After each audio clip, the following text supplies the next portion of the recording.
خدا دیگه خودمو درک نمی کنم. این همه اشتها از کجا میاد؟ یعنی از کف سر تا نوک پای من شده معده.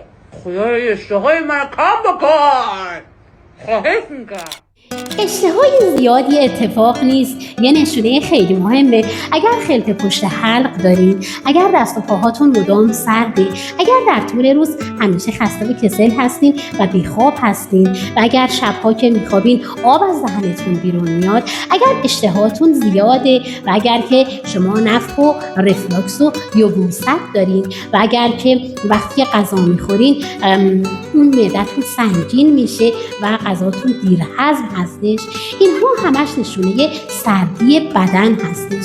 افرادی که درگیر سردی بدن هستن معمولاً شکم پهلو دارن و درگیر ریزش مو هستن.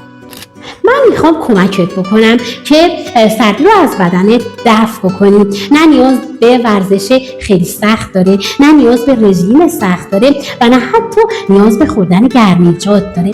کلمه سردی رو زیر همین پست واسه من کامنت کن تا بیام دایرکت بهت پاسخ بدم.